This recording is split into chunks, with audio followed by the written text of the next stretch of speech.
Hello and welcome to everyone. This is the video lecture of Business Communication. That is one of the subjects in BCom Semester 1 NEP, and it is the third major subject of BCom Semester 1, Business Communication. So let's start our video lecture. Yes. So first of all, we will discuss about the introduction to communication. So the word communication has been derived from a Latin language word communis, which means commonness. तो आप समझ सकते हैं कि ये जो communication word है ये actually Latin language का एक word है communis, वहाँ से इसको लिया गया है।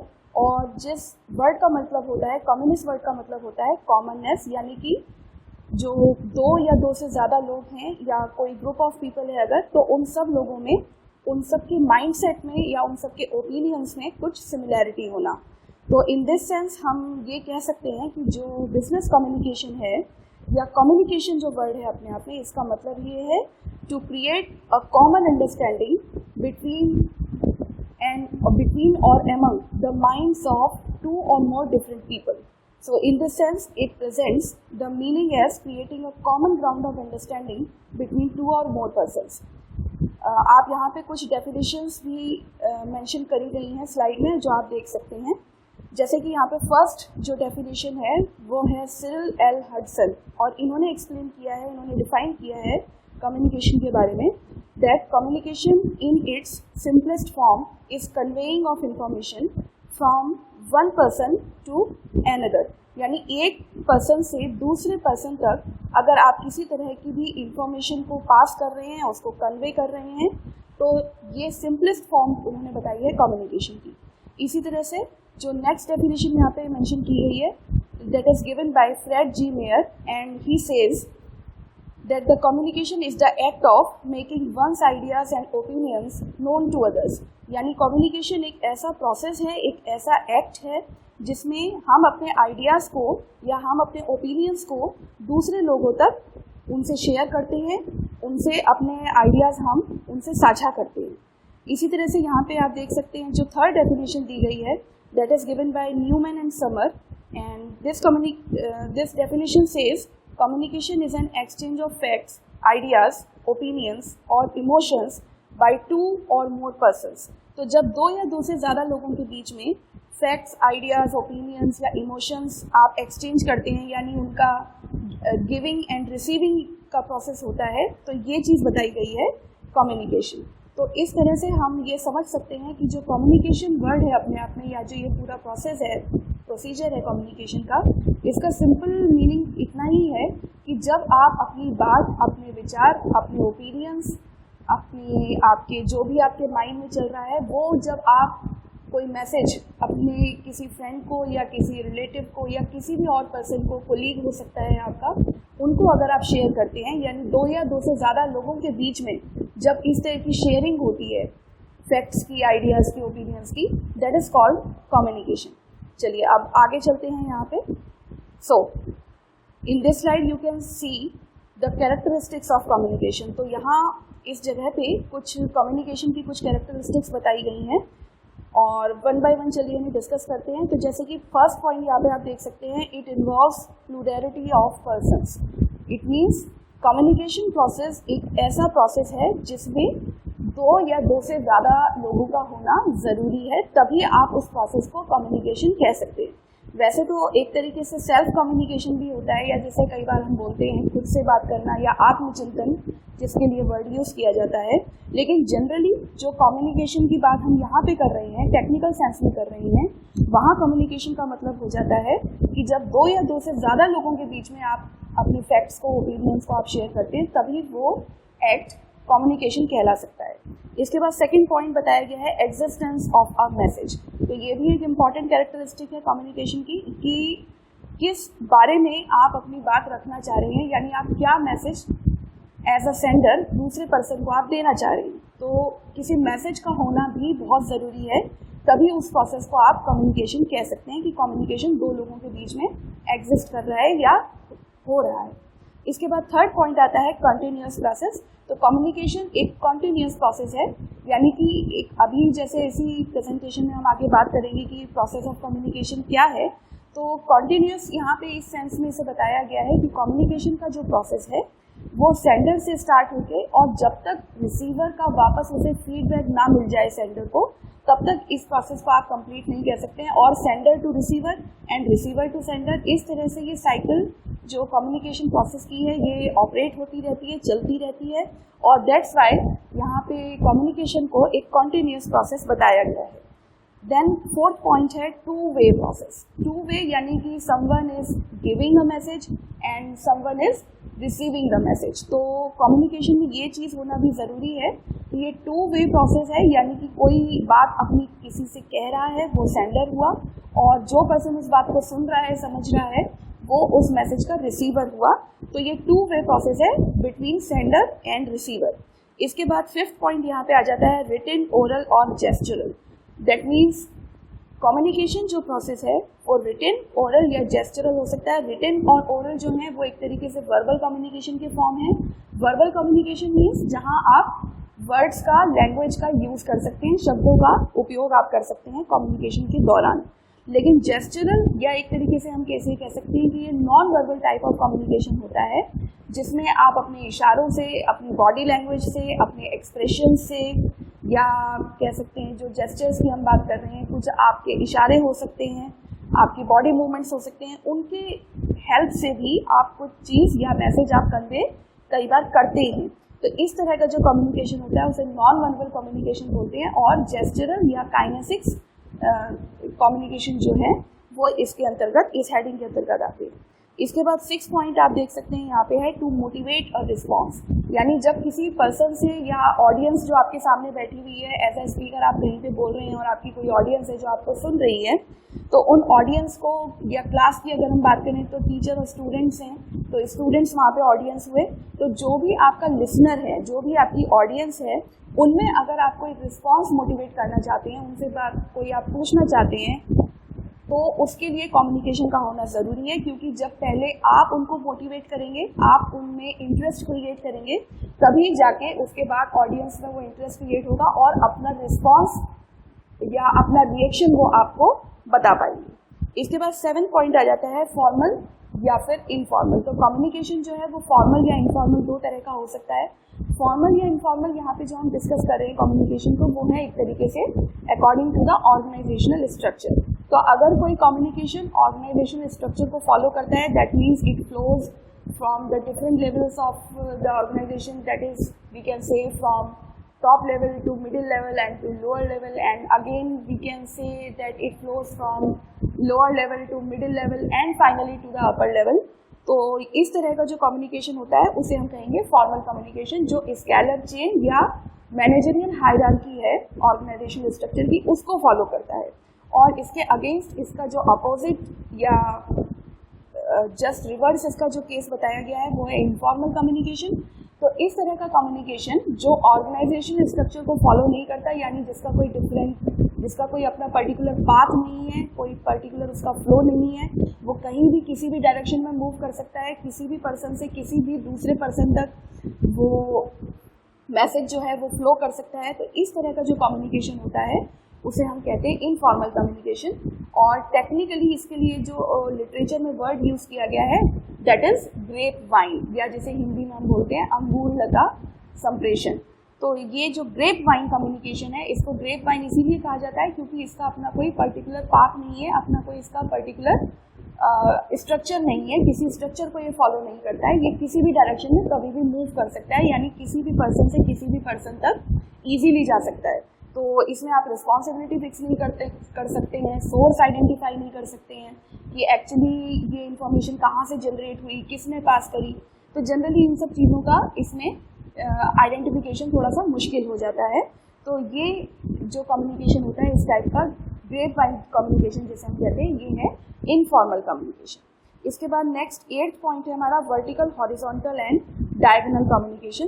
तो वर्टिकल और हॉरिजॉन्टल की जहाँ तक अभी हमने बात करी या डायगोनल की बात करी, ये भी ऑर्गेनाइजेशनल स्ट्रक्चर को फॉलो करने वाला एक कम्युनिकेशन प्रोसेस बताया जा रहा है। यानी कि वर्टिकल तो हम कह सकते हैं कि जो ऊपर से नीचे या नीचे से ऊपर की ओर, तो वर्टिकल यानी सीधे डायरेक्शन में जो चलता है, टॉप टू बॉटम या बॉटम टू टॉप हो सकता है। ये टॉप टू बॉटम कम्युनिकेशन हो सकता है, जैसे ऊपर जो टॉप मैनेजमेंट है वो नीचे अगर मिडिल या लोअर लेवल मैनेजमेंट को कोई ऑर्डर्स पास करती है, इंस्ट्रक्शंस पास करती है, डायरेक्शंस पास करती है, रूल्स दिए जाते हैं, तो इस तरह का जो कम्युनिकेशन हुआ ये हुआ top to bottom communication vertical में। इसी तरह से वर्टिकल में हो सकता है एक और केस बन सकता है जिसे हम कह सकते हैं बॉटम टू टॉप, यानी कि जो नीचे से लोअर लेवल मैनेजमेंट से टॉप लेवल मैनेजमेंट की तरफ जो कम्युनिकेशन जा रहा है वो होता है हमारा वर्टिकल कम्युनिकेशन में bottom to top communication.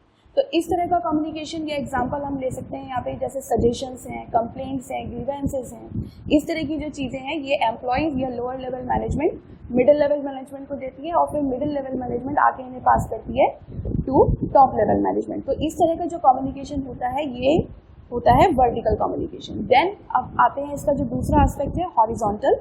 Horizontal यानी कि लेफ्ट टू राइट या राइट टू लेफ्ट जो कम्युनिकेशन फ्लो करता है, मूव करता है, उसे हम कहते हैं हॉरिजॉन्टल कम्युनिकेशन। और ऑर्गेनाइजेशनल सेंस में अगर इसको हम देखें तो हॉरिजॉन्टल कम्युनिकेशन का मतलब ये है कि जब दो लोग जो सेम लेवल को बिलोंग करते हैं यानी सेम लेवल के मैनेजर्स हैं या अथॉरिटीज़ हैं, उन दोनों में अगर आपस में कोई कम्युनिकेशन हो रहा है तो उसे आप कह सकते हैं हॉरिजॉन्टल कम्युनिकेशन। इसके बाद आ जाता है डायगोनल कम्युनिकेशन। तो डायगोनल कम्युनिकेशन में अब इन्वॉल्व हो जाता है कि कोई एक पर्सन है हायर लेवल का, हायर लेवल मैनेजमेंट का, और कोई दूसरा पर्सन बिलोंग कर रहा है मिडिल या लोअर लेवल मैनेजमेंट को। तो अब यहाँ पे क्या है कि जो लेवल्स ऑफ मैनेजमेंट हैं वो दो लेवल मैनेजमेंट के यहाँ पे इन्वॉल्व होंगे, दो से ज़्यादा लेवल्स ऑफ मैनेजमेंट। और इस तरह का जब कम्युनिकेशन अलग अलग डिफरेंट लेवल्स ऑफ मैनेजर्स के बीच में एग्जिस्ट होता है तो वो कम्युनिकेशन हो जाता है फिर हमारा डायगोनल कम्युनिकेशन। इसके बाद यहाँ पे 9th पॉइंट में बताया गया है कि जो कम्युनिकेशन है वो यूनिवर्सल प्रोसेस भी है। यूनिवर्सल का मतलब कि इस तरह का ये जो प्रोसेस बताया जा रहा है कम्युनिकेशन, यानी ये हर जगह होता है, हर जगह इसे आप ढूंढ सकते हैं, इसे आप महसूस कर सकते हैं, इसे आप देख सकते हैं, यूनिवर्सल प्रोसेस। और लास्ट यहाँ पे बताया गया है लास्ट यहाँ पे बताया गया है सोशल प्रोसेस, यानी कि जो कम्युनिकेशन है वो सोशल प्रोसेस है, क्योंकि ह्यूमन बींग्स सोशल एनिमल्स कहे जाते हैं या सोशल बींग्स कहे जाते हैं। और इस वजह से जब भी कम्युनिकेशन होता है दो या दो से ज़्यादा लोगों के बीच में, ह्यूमन बींग्स के बीच में, तो वो चीज़ सोशल प्रोसेस के तौर पे मानी जाती है। चलिए अब आगे चलते हैं प्रेजेंटेशन में। ठीक है, यहाँ आप देख सकते हैं अब qualities of a good communication system. अब हम बात करने जा रहे हैं कि एक अच्छे कम्युनिकेशन सिस्टम की क्या क्या क्वालिटीज़ यहाँ पे बताई गई हैं। तो there are total 8 number of qualities are there. और फर्स्ट ऑफ ऑल यहाँ पे हम बात कर रहे हैं स्पीड, यानी एक अच्छा कम्युनिकेशन सिस्टम जो है वो स्पीडी होना चाहिए, यानी कि मैसेज में बहुत ज़्यादा डिले नहीं होना चाहिए, कुछ इस तरह का नहीं होना चाहिए कि मैसेज जो आप देना चाह रहे हैं उसको रिसीवर तक पहुंचने में बहुत ज़्यादा टाइम लग रहा है। तो स्पीडी कम्युनिकेशन होना चाहिए, यानी जितना उसे जिस सही समय पे रिसीवर तक पहुंच जाना चाहिए तो उतने समय में वो रिसीवर तक मैसेज कन्वे किया जा सके। इसके बाद बात आ रही है एक्यूरेसी। तो मैसेज जो है एक्यूरेटली आपके रिसीवर तक पहुंचना चाहिए, आपके लिसनर तक पहुंचना चाहिए, तभी वो एक अच्छे कम्युनिकेशन सिस्टम का पार्ट बनेगा। एक्यूरेसी का सेंस यहाँ पे ये है कि जो मैसेज आप जिस सेंस में रिसीवर को देना चाह रहे हैं, उसे समझाना चाह रहे हैं, उसे आप बताना चाह रहे हैं, तो एक्यूरेटली वो उसे उसी सेंस में, उसी मीनिंग में समझ पा रहा है या नहीं समझ पा रहा है। तो ये चीज़ रिप्रेजेंट करती है कम्युनिकेशन सिस्टम की एक्यूरेसी। इसके बाद है थर्ड पॉइंट, यहाँ पे बात आ रही है सीक्रेसी। तो अब ये भी आपको देखना ज़रूरी है कि जो मैसेज आप पास कर रहे हैं उसका कंटेंट किस टाइप का कंटेंट है, यानी वो आप पब्लिक डोमेन में डाल दें तो भी कोई प्रॉब्लम नहीं है, तो आप सोशल मीडिया प्लेटफॉर्म को यूज़ कर सकते हैं, वेबसाइट्स या किसी और माध्यम से आप अपनी बात किसी दूसरे को शेयर कर सकते हैं। लेकिन मान लीजिए कोई बिजनेस सीक्रेट है, किसी स्ट्रेटेजी पे बात हो रही है, दो मैनेजर्स आपस में कंपनी के प्रॉफिट या सेल्स के बारे में बात करना चाह रहे हैं, तो इस तरह की जो इन्फॉर्मेशन होती है जनरली इसमें यही अज्यूम किया जाता है कि ये आपके कॉम्पिटिटर्स को या दूसरे लोगों को ओपन ना हो, उन तक डिस्क्लोज ना होने पाए। तो इस बात पे भी डिपेंड करता है कि मैसेज क्या है, मैसेज का कंटेंट क्या है और आप उसे कितना या किस लेवल तक आप उसे सीक्रेट रखना चाहते हैं। तो जितनी ज़्यादा अगर आपको सीक्रेसी मेंटेन करनी है मैसेज की, तो उतने आपको private channels of communication use करने होंगे। जैसे आप फ़ोन पे बात कर सकते हैं या पर्सनली आप जाके फेस टू फेस टॉक कर सकते हैं अगर आपको सीक्रेसी बहुत ज़्यादा मेंटेन करनी है। चलिए इसके बाद आगे चलते हैं। फोर्थ पॉइंट है यहाँ पे रिकॉर्ड। तो कम्युनिकेशन अच्छा तभी माना जाता है जब आप उसका रिकॉर्ड भी मेंटेन करें, चाहे यहाँ पे देखिए ओरल कम्युनिकेशन हो चाहे रिटन कम्युनिकेशन हो, उसका सोर्स, उसका आइडेंटिफिकेशन और उसका रिकॉर्ड, ये तीनों चीज़ें आपको उसकी मेंटेन करके रखनी चाहिए कि अगर कोई रिटन कम्युनिकेशन है तो सब उसके लेटर नंबर, सीरियल नंबर ये प्रॉपर्ली आपको डिस्क्लोज करने चाहिए, मेंशन करने चाहिए। एक फाइल मैनेजमेंट सिस्टम आपकी ऑर्गेनाइजेशन में मैनेज करना चाहिए, आपको मेंटेन करना चाहिए। और अगर वर्बल कम्युनिकेशन भी हो रहा है, ओरल कम्युनिकेशन भी हो रहा है, तो उसमें भी कब कौन सी मीटिंग कॉल की गई या दो मैनेजर्स की अगर आपस में बातचीत हो रही है किसी इशू को लेके, किसी टॉपिक को लेके, तो वो कब हुई, दोनों ने उसमें क्या बातें चीतें रखी, क्या उनके मिनट्स रहे अगर मीटिंग की बात है, तो ये सारी चीज़ें आपको वहाँ पे मेंटेन करके रखनी चाहिए, तभी वो कम्युनिकेशन सिस्टम एक अच्छा कम्युनिकेशन सिस्टम माना जा सकता है। इसके बाद यहाँ पे बात आ रही है कॉस्ट। तो कॉस्ट का मतलब यहाँ पे ये है कि जो कम्युनिकेशन, जो मैसेज आप देना चाह रही हैं उसको भेजने में कितनी कॉस्ट लग रही है।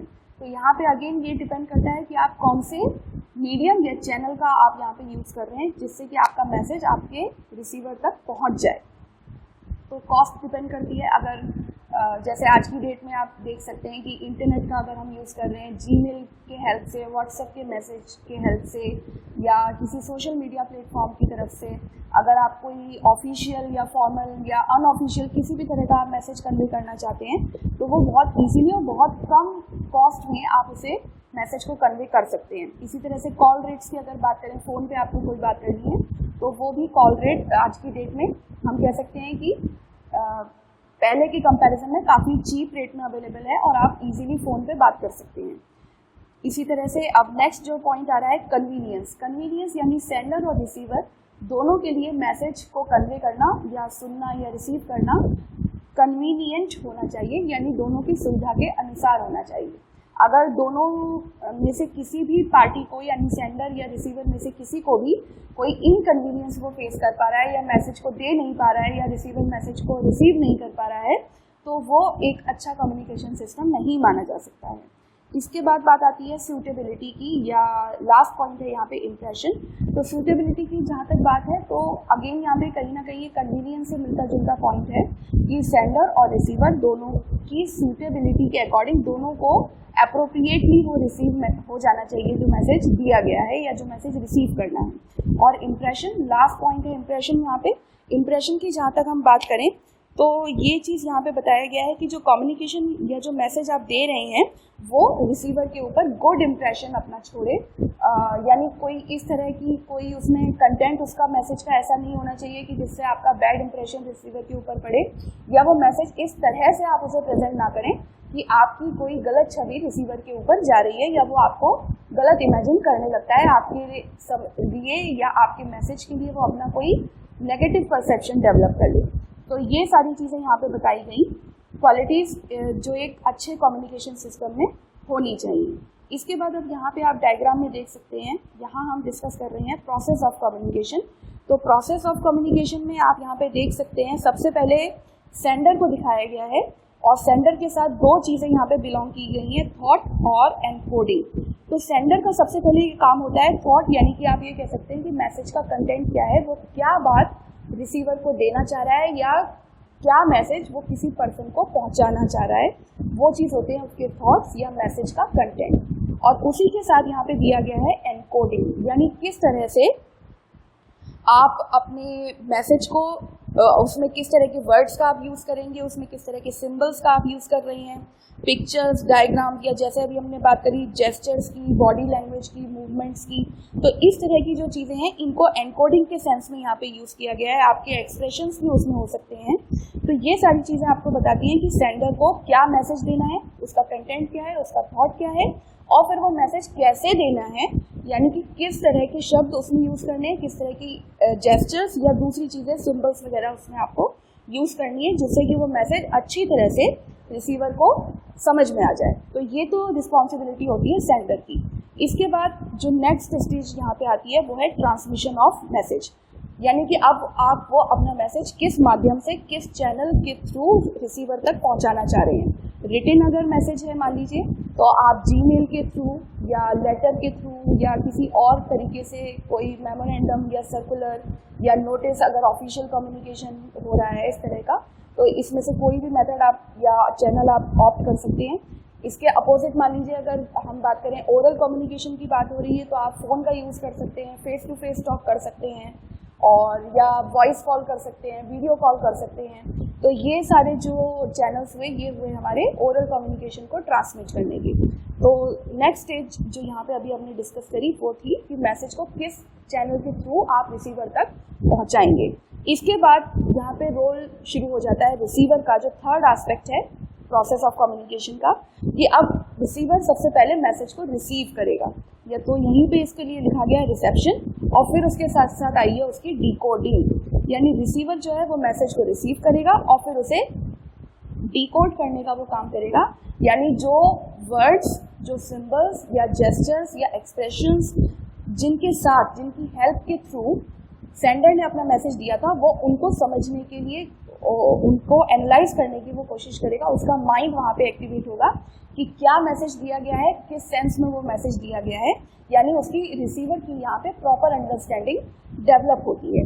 तो ये चीज़ें होती हैं रिसेप्शन और डिकोडिंग। और इसके बाद लास्ट में रिसीवर की ये रिस्पॉन्सिबिलिटी बनती है या उसका रोल बनता है मैसेज को अंडरस्टैंड करने का, यानी कि जब उसने मैसेज सुना या पढ़ा और पढ़ने के बाद उसका माइंड वहाँ पे एक्टिवेट हुआ, उसके माइंड ने उस मैसेज को एनालाइज किया, उसको समझा, और फिर समझने के बाद वापस यहाँ पे वो अपना जो फीडबैक है, आप देख सकते हैं जो लास्ट एस्पेक्ट दिखाया गया है रिवर्स एरो के केस में, टॉप साइड पे अपर पार्ट में, वहाँ पे दिखाया गया है कि रिसीवर जब मैसेज को अच्छी तरह से अंडरस्टैंड कर लेता है, तो उसकी ये लास्ट रिसीवर की रिस्पॉन्सिबिलिटी बनती है कि वो अपना रिस्पॉन्स, अपना रिएक्शन या अपना फीडबैक जो है उस मैसेज के बारे में वो सेंडर को दे, कि हाँ उसने उस मैसेज को समझ लिया है, या उस पर उसका क्या रिप्लाई है, या उसका क्या रिस्पॉन्स है, क्या रिएक्शन है। तो जब रिसीवर का रिएक्शन या रिस्पॉन्स वापस सेंडर तक पहुंचता है, उसको रिसीव होता है, तो सेंडर को समझ में आ जाता है कि हाँ जो मैसेज सेंडर ने रिसीवर को दिया था वो रिसीवर ने उसी सेंस में एक्यूरेटली और सही तरीके से कंप्लीट फॉर्म में उसने वो मैसेज पूरा समझ लिया है। तो ये सारा यहाँ पे जो प्रोसेस आप देख सकते हैं जो फिगर में दिखाया गया है, ये रिप्रेजेंट करता है प्रोसेस ऑफ कम्युनिकेशन। यहाँ पे एक चीज़ अब और इम्पॉर्टेंट आती है, आप देख सकते हैं ट्रांसमिशन ऑफ एक मैसेज के साथ या रिसेप्शन, डिकोडिंग, एनकोडिंग, ये सारे जो स्टेप्स बताए गए हैं, इनके साथ एक चीज़ नीचे की तरफ यहाँ फिगर में शो की गई है, दैट इज नॉइस। अब जो नॉइस की यहाँ पे बात है, लिटरल मीनिंग नॉइस का हम सब जानते हैं, इसका मतलब होता है शोर, लेकिन यहाँ जो हम टेक्निकल सेंस में नॉइस वर्ड का यूज़ कर रहे हैं, नॉइस कुछ भी हो सकता है, यानी लिटरली शोर तो हो ही सकता है जो मैसेज को प्रॉपरली रिसीवर तक ना पहुंचने दे, लेकिन उसके अलावा जो भी बैरियर्स बताए जाते हैं या हर्डल्स बताई जाती हैं कम्युनिकेशन की, जैसे मान लीजिए इंटरनेट कनेक्टिविटी में कोई प्रॉब्लम आ गई, या जिस डिवाइस का आप यूज़ कर रहे हैं उस डिवाइस में कोई प्रॉब्लम आ गई, या कोई और डिस्टर्बेंस अगर क्रिएट हो गया, किसी और तरह की कोई दिक्कत आ जाती है जिससे कि सेंडर अपना मैसेज रिसीवर तक नहीं दे पा रहा है, तो इन सारी बैरियर्स को टेक्निकली कलेक्टिवली यहाँ पे नॉइस के फॉर्म पे हम लोग रिप्रेजेंट करते हैं। तो ये नॉइस जो है, ये सेंडर और रिसीवर दोनों की कहीं ना कहीं रिस्पॉन्सिबिलिटी बनती है कि दोनों ही अपने अपने एंड पे किसी भी तरह का नॉइस या टेक्निकल प्रॉब्लम या इस तरह का कोई भी इशू वो क्रिएट ना होने दें या उनको मिनिमाइज करने की कोशिश करें, तभी एक कम्युनिकेशन सिस्टम एक बेटर कम्युनिकेशन सिस्टम कहा जा सकता है। तो आई होप आज का ये जो इंट्रोडक्टरी टॉपिक था हमारा कम्युनिकेशन का, ये आप सबको समझ में आया होगा। तो इसी के साथ thank you so much and you are most welcome.